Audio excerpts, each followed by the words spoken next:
This video is going to look at our grains and envelope panels. We're going to start with a new feature, drag and drop, which allows you to take any audio sample and drag it straight onto stream and play back up to 20 seconds of that sample. Let's take a look at our voices knob. When voices are set to 1, there will be one granular voice active. That granular voice will be mapped to both our left and right audio output channels.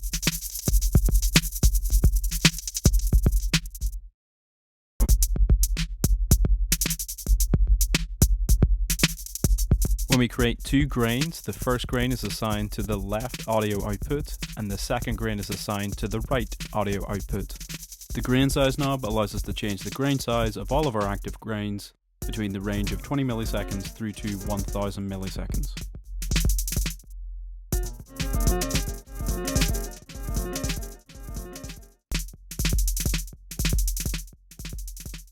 The spread control allows us to determine how all active grains are spread out across the buffer relative to one another.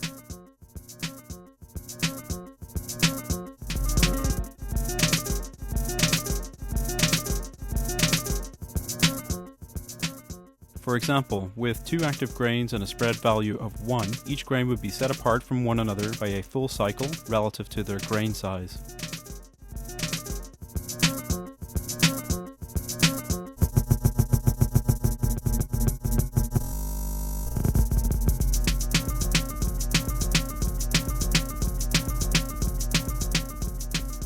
The linear jitter slider allows us to interject randomization into each active grain playhead.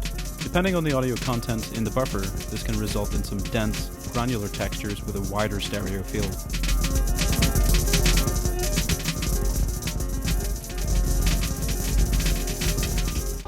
The grains panel also has a reverse button, which allows for reverse playback of each grain playhead.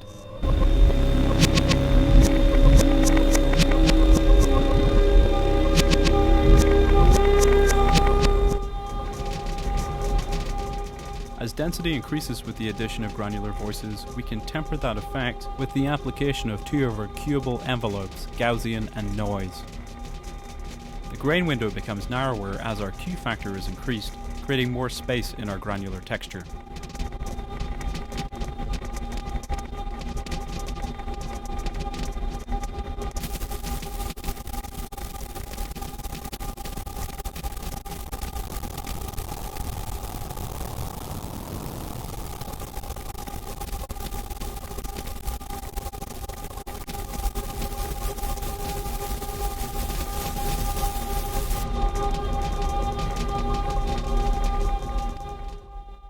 The grains panel also has a poly button, which allows you to treat stream more like a conventional VSTi, and a sync button, which allows you to synchronize the grain size to the tempo of the DAW.